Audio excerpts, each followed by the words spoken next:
Hello friends, good evening. मैं शिवानी गुप्ता स्वागत करती हूँ आपके अपने यूट्यूब चैनल दक्ष स्टडी सेंटर में। तो दोस्तों, आप सभी कैसे हैं? आशा है कि आप लोग स्वस्थ होंगे, मस्त होंगे और अपने एग्जाम के लिए अच्छे से तैयारी कर रहे होंगे। तो दोस्तों, यदि आप एस्टेट, बीएड, डीएल या सीटेट की तैयारी कर रहे हैं तो ये वीडियो आपके लिए बहुत ही हेल्पफुल होने वाला है, क्योंकि दोस्तों हमेशा की तरह बाल विकास से रिलेटेड कुल 30 प्रश्नों के बारे में अध्ययन करेंगे, जो कि आपके एग्जाम के लिए दोस्तों बहुत ही महत्वपूर्ण प्रश्न है। इसलिए आप वीडियो को मिस ना करिए, वीडियो के अंतिम समय तक अवश्य बने रहिए। दोस्तों, हमारा 20 नंबर का क्लास है, तो आपसे निवेदन है कि इससे पहले जो भी क्लास है एक बार आप जरूर से देख लीजिए और प्रतिदिन शाम 7 बजे बाल विकास का क्लास आप जरूर से ज्वाइन किया कीजिए। तो बिना समय गवाए हम लोग पहले प्रश्न पर ध्यान देंगे। तो हमारा पहला प्रश्न है, ध्यान दीजिएगा। मूल्यांकन का मुख्य उद्देश्य होना चाहिए। दोस्तों बताइए क्या होना चाहिए? ए में दे दिया है शिक्षार्थियों की उपलब्धि को मापना। बी में है यह निर्णय लेना कि क्या विद्यार्थी को अगली कक्षा में प्रोन्नत किया जाना चाहिए। या फिर सी में है सीखने में होने वाली कमियों का निदान और उनका उपचार करना। डी में है शिक्षार्थियों की त्रुटियां निकालना। तो बताइए दोस्तों, मूल्यांकन का मुख्य उद्देश्य क्या होना चाहिए इनमें से? तो इनमें से हमारा इस प्रश्न का आंसर हो जाएगा, ध्यान दीजिएगा दोस्तों ऑप्शन की ओर। मूल्यांकन का मुख्य उद्देश्य दोस्तों सीखने में होने वाली कमियों का निदान और उनका उपचार होना चाहिए। यही उद्देश्य मूल्यांकन का होना चाहिए। हमारा सी ऑप्शन इसका आंसर हो जाएगा। अगले प्रश्न पर इसी प्रकार ध्यान दीजिएगा दोस्तों। तो हमारा अगला प्रश्न है, मूल्यांकन किया जाना चाहिए। मूल्यांकन से बच्चे पढ़ेंगे इसलिए, या फिर इससे बच्चों की उपलब्धि का पता लगता है इसलिए, या फिर सी में है बच्चों को सीखने के स्तर का ज्ञान होता है। डी में शिक्षकों की उपलब्धि का पता लगता है। तो बताइए इनमें से हमारा क्या होगा दोस्तों? मूल्यांकन किया जाना चाहिए। बताइए दोस्तों किस लिए? तो बच्चों को सीखने के स्तर का ज्ञान होता है इसलिए मूल्यांकन किया जाना चाहिए। हमारा सी ऑप्शन इसका आंसर है। अगले प्रश्न पर इसी प्रकार ध्यान देंगे। मूल्यांकन का उद्देश्य है दोस्तों बताइए बच्चों को उत्तीर्ण घोषित करना। बच्चा क्या सीखा है जानना, या फिर बच्चे के सीखने में आई कठिनाइयों को जानना। डी में है उपयुक्त सभी। तो इनमें से हमारा इसका आंसर क्या होगा दोस्तों? मूल्यांकन का उद्देश्य दोस्तों बच्चों को उत्तीर्ण घोषित करना, ये भी हो जाएगा। बच्चे क्या सीखा है जानना, ये भी हमारा बिल्कुल सही है दोस्तों। बच्चे के सीखने में आई कठिनाइयों को जानना, ये भी हमारा बिल्कुल सही है, अर्थात हमारा डी ऑप्शन इसका आंसर हो जाएगा दोस्तों, उपयुक्त सभी। अगला प्रश्न है, ध्यान दीजिएगा। परीक्षा के स्थान पर सतत और व्यापक मूल्यांकन गुणवत्ता मूलक शिक्षा के लिए अधिक उपयुक्त है, क्योंकि इसमें बताइए दोस्तों, क्योंकि इसमें संज्ञानात्मक क्षेत्र का मूल्यांकन किया जाता है इसलिए, या फिर संज्ञानात्मक क्षेत्र का मूल्यांकन किया जाता है। सी में है, ध्यान दीजिएगा ऑप्शन की ओर। मूल्यांकन सतत एवं व्यापक क्षेत्रों का होता है। डी में उपयुक्त सभी। तो इनमें से हमारे इसका आंसर क्या होगा? परीक्षा के स्थान पर सतत और व्यापक मूल्यांकन गुणवत्ता मूलक शिक्षा के लिए अधिक उपयुक्त है, क्योंकि इसमें संज्ञानात्मक क्षेत्र का मूल्यांकन किया जाता है। ये भी हमारा सही है। बी भी हमारा सही हो जाएगा दोस्तों। सी भी हमारा बिल्कुल सही है, अर्थात हमारा डी ऑप्शन इसका आंसर हो जाएगा, उपयुक्त सभी। अगला प्रश्न है, ध्यान दीजिएगा दोस्तों प्रश्न की ओर। सतत एवं व्यापक मूल्यांकन में व्यापक मूल्यांकन शब्दावली का तात्पर्य क्या है दोस्तों? बताइए। सतत और क्या है? व्यापक मूल्यांकन में, ठीक है, ये इन दोनों में व्यापक मूल्यांकन दोस्तों, व्यापक मूल्यांकन शब्दावली का तात्पर्य इनमें से क्या है दोस्तों? बताइए, यही बताना है। सभी विषयों का मूल्यांकन, ये है मूल्यांकन। व्यापक मूल्यांकन का तात्पर्य, या फिर दोस्तों सह शैक्षिक क्षेत्र का मूल्यांकन। सी में है शैक्षिक एवं सह शैक्षिक क्षेत्र का मूल्यांकन। डी में है शैक्षिक क्षेत्र का मूल्यांकन। तो बताइए दोस्तों, व्यापक मूल्यांकन का क्या तात्पर्य है निम्न में से? तो इनमें से हमारा इसका आंसर हो जाएगा, सतत एवं व्यापक मूल्यांकन में व्यापक मूल्यांकन शब्दावली का तात्पर्य शैक्षिक एवं सह शैक्षिक क्षेत्र का मूल्यांकन है। हमारा सी ऑप्शन इसका आंसर है। अगला प्रश्न है, बच्चों का मूल्यांकन होना चाहिए दोस्तों बोर्ड परीक्षा द्वारा, सतत एवं व्यापक मूल्यांकन द्वारा, या फिर गृह परीक्षा द्वारा, लिखित एवं मौखिक परीक्षा द्वारा। तो इनमें से हमारा इसका आंसर क्या होगा दोस्तों? बताइए अपने कमेंट बॉक्स में। बच्चों का मूल्यांकन होना चाहिए दोस्तों सतत एवं व्यापक मूल्यांकन द्वारा। हमारा बी ऑप्शन इसका आंसर हो जाएगा दोस्तों। यदि आपको कोई भी प्रश्न का आंसर आ रहा है तो कमेंट बॉक्स में दोस्तों बताने में आप बिल्कुल से बिल्कुल देर मत कीजिए, और कोशिश कीजिए कि आप प्रत्येक प्रश्न का दोस्तों आंसर आप अपने कमेंट बॉक्स में बताएं। तो हमारा प्रश्न है, दर्पण चित्र परीक्षण किसको मापने हेतु उपयुक्त होता है दोस्तों बताइए। दर्पण चित्र परीक्षण किसको मापने हेतु प्रयुक्त होता है? अधिगम की गति को मापने हेतु, अधिगम अंतरण, सृजनात्मकता या अभिरुचि। तो इनमें से हमारा इसका आंसर हो जाएगा, ध्यान दीजिएगा, अधिगम अंतरण को मापने हेतु प्रयुक्त होता है हमारा बी ऑप्शन इसका आंसर हो जाएगा। अगला प्रश्न है, एक क्रिकेट खिलाड़ी अपनी गेंदबाजी के कौशल को विकसित कर लेता है पर उसके बल्लेबाजी के कौशल को प्रभावित नहीं करता है, इसे कहते हैं दोस्तों। बहुत बार इस प्रश्न का आंसर बता चुकी हूँ दोस्तों, तो बताइए विद्यात्मक प्रशिक्षण अंतरण या फिर दोस्तों ध्यान दीजिएगा निषेधात्मक प्रशिक्षण अंतरण या फिर शून्य प्रशिक्षण अंतरण, उपयुक्त में से कोई नहीं। तो बताइए इनमें से हमारा इसका आंसर क्या होगा दोस्तों? तो सी ऑप्शन शून्य प्रशिक्षण अंतरण कहते हैं, सी ऑप्शन हमारा इसका आंसर है। अगला प्रश्न है, कक्षा नायक द्वारा प्रयुक्त मूल्यांकन का प्रकार अनुदेशन के समय सीखने के विकास में किया जाता है दोस्तों, क्या कहलाता है बताइए? नैदानिक मूल्यांकन कहलाता है, फॉर्मेटिव मूल्यांकन, प्लेसमेंट या फिर दोस्तों संकलित मूल। तो इनमें से हमारा इसका आंसर क्या होगा दोस्तों बताइए। कक्षा नायक द्वारा प्रयुक्त मूल्यांकन का प्रकार अनुदेशन के समय सीखने के विकास में दोस्तों किया जाता है, क्या कहलाता है? तो फॉर्मेटिव मूल्यांकन कहलाता है। अगले प्रश्न पर इसी प्रकार ध्यान दीजिएगा और वीडियो के अंतिम समय तक अवश्य बने रहिए ताकि दोस्तों आपकी नजरों से एक भी प्रश्न ना छूटे और आप अपने एग्जाम के लिए अच्छे से प्रिपेयर हो सके। तो हमारा प्रश्न है, बच्चों का मूल्यांकन होना चाहिए दोस्तों बोर्ड परीक्षा द्वारा, हमारा रिपीट क्वेश्चन है दोस्तों, ठीक है। तो हमारा क्या होगा बताइए, ए में है सतत एवं व्यापक मूल्यांकन द्वारा, गृह परीक्षा द्वारा, लिखित एवं मौखिक परीक्षा द्वारा। तो बताइए दोस्तों इनमें से हमारा क्या होगा?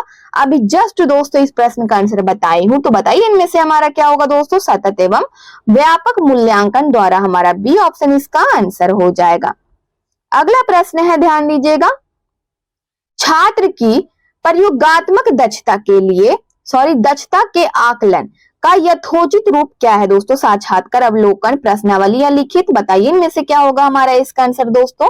तो बी ऑप्शन दोस्तों हमारा छात्र की प्रयोगात्मक दक्षता के आकलन का यथोचित रूप क्या है दोस्तों? तो अवलोकन है, हमारा बी ऑप्शन इसका आंसर है। अगला प्रश्न है, ध्यान दीजिएगा, सतत एवं व्यापक मूल्यांकन में व्यापक मूल्यांकन शब्दावली का क्या तात्पर्य है दोस्तों? बताइए, ये भी रिपीट क्वेश्चन ही है दोस्तों, तो बताइए इनमें से हमारा क्या होगा? सभी विषयों का मूल्यांकन, सह शैक्षिक क्षेत्र का मूल्यांकन या फिर शैक्षिक एवं सह शैक्षिक क्षेत्र का मूल्यांकन, डी में है शैक्षिक क्षेत्र का मूल्यांकन।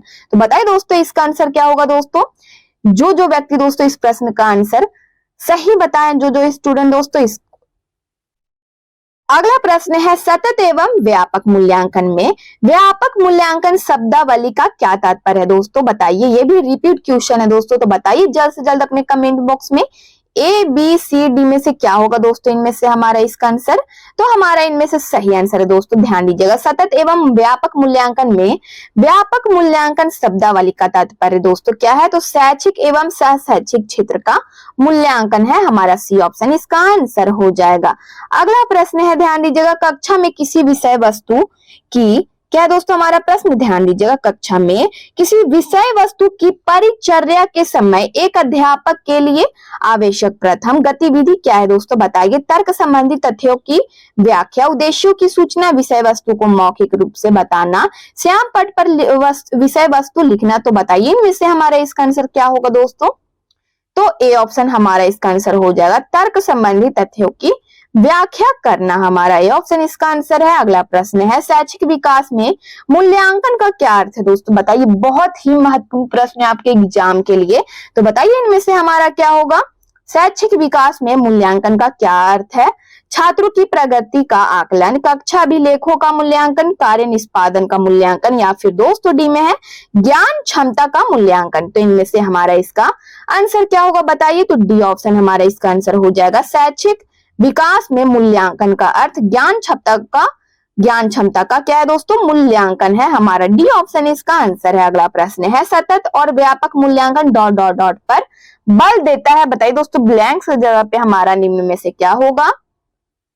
बोर्ड परीक्षाओं की अनावश्यकता पर सीखने को सुनिश्चित करने के लिए व्यापक स्केल पर नियंत्रण परीक्षण पर बल देता है, या फिर दोस्तों ध्यान दीजिएगा सी में है सीखने को किस प्रकार अवलोकित रिकॉर्ड और सुधारा जाए, हमारा डी में है शिक्षण के साथ परीक्षाओं का सामंजस्य। तो बताइए ब्लैंक्स के जगह पे हमारा निम्न में से क्या होगा दोस्तों, तो सी ऑप्शन। सतत एवं व्यापक मूल्यांकन सीखने को क्या है, हमारा सीखने को किस प्रकार अवलोकित रिकॉर्ड और सुधारा जाए पर बल देता है, हमारा क्या होगा दोस्तों इसका आंसर, तो सी ऑप्शन हमारा इसका आंसर है। अगला प्रश्न है, निम्नलिखित में से कौन सा सिद्धांत पाठ योजना शामिल नहीं है, योजना की दृढ़ता, शिक्षार्थियों का ज्ञान, उद्देश्यों की स्पष्टता, शिक्षण का ज्ञान। तो इनमें से हमारा इसका आंसर क्या होगा दोस्तों, बताइए निम्नलिखित में से कौन सा सिद्धांत पाठ योजना शामिल नहीं है, तो योजना की दृढ़ता दोस्तों हमारा ए ऑप्शन इसका आंसर हो जाएगा। अगला प्रश्न है, ध्यान दीजिएगा दोस्तों, व्याख्या, अनुमान और नियंत्रण प्राकल्पना के लक्ष्य है दोस्तों, बताइए वैज्ञानिक पद्धति, पारंपरिक तर्कन, या फिर दोस्तों ध्यान दीजिएगा आगमनात्मक तर्कना, या फिर दोस्तों ध्यान दीजिएगा ऑप्शन की ओर डी में है निगमनात्मक तर्कना। तो इनमें से हमारा इसका आंसर क्या होगा दोस्तों, बताइए अपने कमेंट बॉक्स में। तो इनमें से हमारा इसका आंसर है, ध्यान दीजिएगा व्याख्या, अनुमान और नियंत्रण प्राकल्पना के लक्ष्य दोस्तों, ध्यान दीजिएगा ऑप्शन की ओर ए ऑप्शन हमारा इसका आंसर हो जाएगा कि व्याख्या, अनुमान और नियंत्रण प्राकल्पना के लक्ष्य वैज्ञानिक पद्धति है, ए ऑप्शन हमारा इसका आंसर है। अगला प्रश्न है, निम्नलिखित में से कौन सा एक उपयुक्त रचनात्मक आकलन कार्य नहीं है, बताइए खुले अंत वाले प्रश्न, परियोजना अवलोकन, विद्यार्थियों का योग्यता क्रम निर्धारित करना। तो इनमें से हमारा इसका आंसर क्या होगा दोस्तों, बताइए निम्नलिखित में से कौन सा एक उपयुक्त रचनात्मक आकलन कार्य नहीं है दोस्तों, तो डी ऑप्शन विद्यार्थियों का योग्यता क्रम निर्धारित करना हमारा इसका आंसर हो जाएगा। अगला प्रश्न है, आकलन, बताइए दोस्तों आकलन क्या है, बच्चों में प्रतियोगितात्मक, ध्यान दीजिएगा बच्चों में प्रतियोगितात्मक भावना को सक्रिय रूप से बढ़ावा देना है, बी में है ध्यान दीजिएगा सीखने को सुनिश्चित करने के लिए तनाव और दबाव को उत्पन्न करना है, आकलन है, या फिर दोस्तों सी में है आकलन क्या है कि सीखने में सुधार का एक तरीका है, या फिर डी में है ध्यान दीजिएगा आकलन बच्चों को लेबल करने और वर्गीकृत करने की इच्छा की करने की अच्छी रणनीति है। तो बताइए दोस्तों आकलन क्या है, तो इनमें से हमारा इसका आंसर हो जाएगा, ध्यान दीजिएगा आकलन सीखने में सुधार का तरीका है दोस्तों, हमारा सी ऑप्शन इनमें से आंसर हो जाएगा इसका। केवल कागज पेंसिल जांचों द्वारा आकलन दोस्तों सकल आकलन को बढ़ावा देता है, या फिर दोस्तों ध्यान दीजिएगा आकलन को सीमित कर देता है, या फिर दोस्तों सीमित कर देता है, या फिर डी में है सी में है समग्र मूल्यांकन को सुविधा प्रदान करता है, डी में है निरंतर मूल्यांकन को सुविधा प्रदान करता है। तो बताइए इनमें से हमारा इसका आंसर क्या होगा दोस्तों, कि केवल कागज पेंसिल जांचों द्वारा आकलन को सीमित कर देता है दोस्तों, हमारा बी ऑप्शन इसका आंसर हो जाएगा कि केवल कागज पेंसिल जांचों द्वारा आकलन को क्या कर देता है, तो सीमित कर देता है, हमारा बी ऑप्शन इसका आंसर हो जाएगा। अगले प्रश्न पर इसी प्रकार ध्यान दीजिएगा, निम्न में से कौन सा मूल्यांकन का प्रकार नहीं है, बताइए मानक, निर्माणात्मक, योगात्मक या CCE। तो बताइए इनमें से हमारा इसका आंसर क्या होगा दोस्तों, निम्न में से कौन सा मूल्यांकन का प्रकार नहीं है दोस्तों, तो मानक हमारा ए ऑप्शन इसका आंसर हो जाएगा, मूल्यांकन का प्रकार मानक नहीं है। अगले प्रश्न पर इसी प्रकार ध्यान दीजिएगा, निम्न में से कौन सा मूल्यांकन के त्रिकोण का भाग नहीं है, बताइए शैक्षिक उद्देश्य मूल्यांकन, शिक्षण अनुभव या अधिगम अनुभव। तो इनमें से हमारा इसका सही आंसर हो जाएगा, ध्यान दीजिएगा शिक्षण अनुभव, सी ऑप्शन हमारा इसका आंसर हो जाएगा। अगला प्रश्न है, एक बालक जो साइकिल चलाना जानता है मोटर बाइक चलाना सीख रहा है, यह उदाहरण होगा दोस्तों, बताइए क्षैतिज अधिगम अंतरण का, ऊर्ध्व अधिगम अंतरण का, या फिर सी में है द्विपार्श्विक अधिगम अंतरण का, डी में है कोई भी अधिगम अंतरण नहीं। तो इनमें से हमारा इसका आंसर क्या होगा दोस्तों, बताइए एक बालक जो साइकिल चलाना जानता है मोटर बाइक चलाना सीख रहा है, यह उदाहरण दोस्तों ऊर्ध्व अधिगम अंतरण का होगा, हमारा बी ऑप्शन इसका आंसर हो जाएगा। अगला प्रश्न है, कौशलों के हस्तांतरण के लिए कौन सा उपयोगी है दोस्तों, बताइए रेखीय अभिक्रम, शाखीय अभिक्रम, कौशल अंतरण एक गति है ना कि उद्देश्य, या फिर डी में है तैयारी और अर्जन। तो इनमें से हमारा इसका आंसर क्या होगा, बताइए कौशलों के हस्तांतरण के लिए कौन सी उपयोगी है दोस्तों? तो इनमें से हमारा इसका आंसर हो जाएगा कौशल अंतरण एक गति है ना कि उद्देश्य। ये हमारा दोस्तों सी ऑप्शन इसका आंसर हो जाएगा। अगला प्रश्न है मूल्यांकन को दोस्तों बताइए एक अलग गतिविधि के रूप में लेना चाहिए, शिक्षण अधिगम प्रक्रिया का एक भाग होना चाहिए, या फिर सी में है मूल्यांकन को केवल नंबरों के संदर्भ में करना चाहिए, डी में है वस्तुनिष्ठ प्रकार के लिखित कार्यों पर आधारित होनी चाहिए। तो इनमें से हमारा इसका आंसर क्या होगा दोस्तों? बताइए मूल्यांकन को शिक्षण अधिगम प्रक्रिया का एक भाग होना चाहिए। हमारा बी ऑप्शन इसका आंसर है। अगला प्रश्न है एक सामाजिक संरचनात्मक कक्षा में कौन सी आकलन विधि अधिक उपयुक्त रहेगी दोस्तों? बताइए सहयोगी ध्यान दीजिएगा, सहयोगी प्रायोजित कार्य, या फिर बी में है एक शब्दोत्तर वाले वस्तु परक प्रश्न, सी में है मानक परीक्षण, डी में है मात्र स्मरण पर आधारित परीक्षा।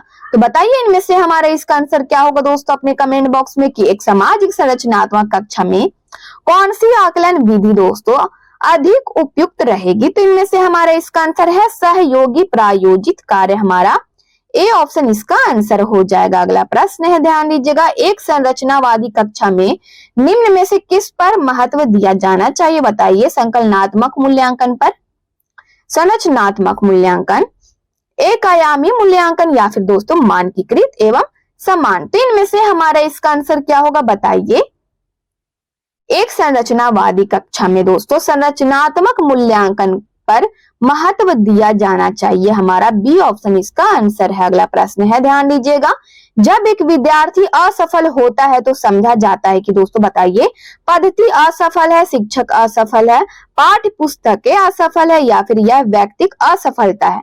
तो बताइए इनमें से हमारा क्या होगा दोस्तों? बताइए बहुत ही महत्वपूर्ण प्रश्न है दोस्तों। तो जल्द से जल्द दोस्तों इस प्रश्न का अपने कमेंट बॉक्स में आंसर बताइए। तो इनमें से हमारा इसका आंसर क्या होगा? जब एक विद्यार्थी असफल होता है तो समझा जाता है कि यह व्यक्तिगत असफलता है। हमारा डी ऑप्शन इसका आंसर है। अगला प्रश्न है ध्यान दीजिएगा आप किसी कक्षा में पाठ पढ़ाते हैं, ठीक है, और एक विद्यार्थी विषय से असंबंधित एक प्रश्न पूछता है। यहाँ पे प्रश्न होगा, ठीक है, प्रश्न क्या है दोस्तों? पूछता है, आप क्या करेंगे? बताइए उसे असंबंधित प्रश्न पूछने की अनुमति देंगे, बी में है उसे असंबंधित प्रश्न पूछने की अनुमति नहीं देंगे, सी में है उसे गैर अनुशासित समझकर दंडित करेंगे, या फिर डी में है कक्षा के बाद प्रश्न का उत्तर देंगे। तो बताइए इनमें से क्या कार्य करेंगे दोस्तों? यदि आप किसी भी प्रकार के शिक्षक बनना चाहते हैं दोस्तों या किसी भी प्रकार के शिक्षक हैं तो बताइए इसका आंसर क्या होगा दोस्तों? जल्द से जल्द इस प्रश्न का अपने कमेंट बॉक्स में आंसर बताएं। तो हमारा डी ऑप्शन इसका आंसर हो जाएगा कि आप क्या करेंगे? तो कक्षा के बाद प्रश्न का उत्तर देंगे। अगला प्रश्न है ध्यान दीजिएगा परामर्श का उद्देश्य दोस्तों क्या है? बताइए बच्चों को समझना, बच्चों की कमियों का कारण पता करना, बच्चे को समायोजन में सहायता प्रदान करना परामर्श का उद्देश्य है, या फिर डी में है उपयुक्त सभी। तो इनमें से हमारा इस प्रश्न का आंसर हो जाएगा दोस्तों, ध्यान दीजिएगा ऑप्शन की ओर। तो इनमें से हमारा इसका आंसर है ध्यान दीजिएगा डी ऑप्शन, ठीक है, बच्चों को समझना, ये भी हमारा परामर्श का उद्देश्य है दोस्तों। बच्चों की कमियों का कारण पता करना, ये भी हमारा सही है। बच्चे को समायोजन में सहायता प्रदान करना, ये भी हमारा बिल्कुल सही दोस्तों, अर्थात हमारा डी ऑप्शन इसका आंसर हो जाएगा उपयुक्त सभी। तो दोस्तों ये हमारा आज के क्लास का बाल विकास का दोस्तों लास्ट प्रश्न था। यदि आप चैनल को पहली बार विजिट कर रहे हैं तो चैनल को बस सब्सक्राइब कर ले, बेल आइकन को ऑल में प्रेस कर ले और वीडियो को लाइक करना ना भूले दोस्तों। और आप लोग अपने स्टडी ग्रुप में जरूर से शेयर कर ले। कमेंट बॉक्स में आप लोग अपनी प्रतिक्रिया देते रहते हैं, इसके लिए दिल से धन्यवाद। मिलते हैं नेक्स्ट वीडियो में, तब तक के लिए जय हिंद जय भारत।